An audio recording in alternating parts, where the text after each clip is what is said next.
जहाज में बैठते हुए की तस्वीर है ये। अजीत पवार बैठे हुए हैं, शायद उनके पीएस होंगे या जो पीएसओ होंगे वो हैं। तो अजीत पवार आज इस फ्लाइट में थे, उसकी तस्वीर आई है ये सामने। अभी फ्लाइट में बैठते वक्त की तस्वीर है। तो जहाज में वो बैठे हुए हैं, यही दिखाई दे रहा है। और फिर ये जहाज लैंड नहीं कर पाया बारामती में। मुंबई से टेक ऑफ के वक्त की तस्वीर होगी। अजीत पवार जहाज में बैठे हुए दिखाई दे रहे हैं, सफेद कुर्ता जैकेट पहनी हुई है, चश्मा लगाया हुआ है और उनके लिए बिल्कुल सामान्य दिन था आज का। वो तो राजनीतिक प्रचार पर निकले हुए थे, चुनावी प्रचार पर निकले हुए थे। लेकिन 8:10 के बाद टेक ऑफ और 8:46 पर जो है क्रैश। ये पूरी टाइमलाइन है। इस इतनी सी देर में जो है ये सब कुछ हो गया। 35-36 मिनट के अंदर बस जहाज के उड़ने के बाद 40 मिनट से कम वक्त में बताया जा रहा है कि ये क्रैश हो गया। तो ये अभी की तस्वीर आपको दिखाई दे रही है। बस याद में रहेंगे अजीत पवार। परिवार के लिए तो कभी ना पूरे होने वाला उनका जन्मदिन था। 6 है। महीने पहले 22 जुलाई को जन्मदिन था। उस जन्मदिन पर पूरा परिवार एकत्र हुआ। अभी चुनाव परिणाम आया, उसके बाद पूरा परिवार एकत्रित हुआ था।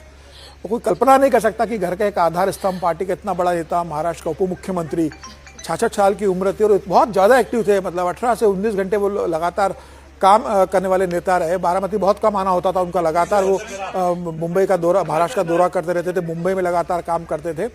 इस तरीके से मतलब हो जाना ये महाराष्ट्र के लिए बहुत अपूर्णीय क्षति है। एक बड़े नेता मुझे लगता है कि महाराष्ट्र ने खोया है। पूरी मतलब एनसीपी ने एक अपना अभिभावक खो दिया, अपने पिता तुल्य बड़े भाई के रूप में। और अजित दादा, जो बड़े भाई को दादा बोलते हैं, तो दादा सबके आज महाराष्ट्र के अंदर और पश्चिम महाराष्ट्र में तो सबका बड़ा भाई गया है। मुझे लगता है कि आज पूरे पश्चिम महाराष्ट्र में खाना नहीं बनेगा। मतलब आज जो है कि आज सबके घर के अंदर अंधेरा रहेगा।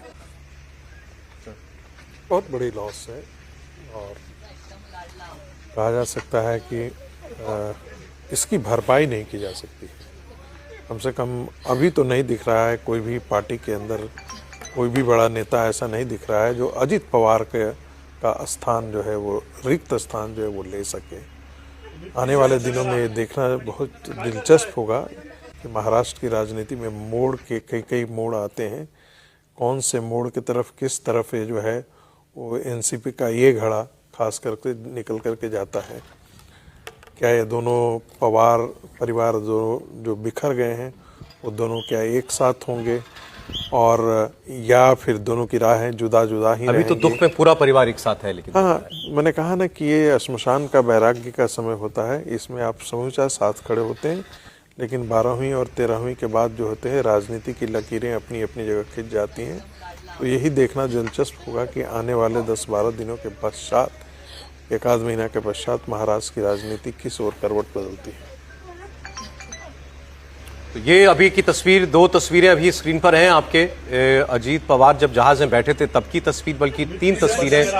फिर वो जहाज जो 8:10 पर उड़ा, फिर वो क्रैश होता है। ये तस्वीर आ रही है, मुझे लग रहा है जब सुनेत्रा जी पहुंची हैं बारामती, उस वक्त की तस्वीर है ये। एयर स्ट्रिप की तस्वीर, सुप्रिया सुले और सुनेत्रा पवार जब आई हैं वहां की तब की तस्वीर ये दिखाई दे रही है। जय पवार की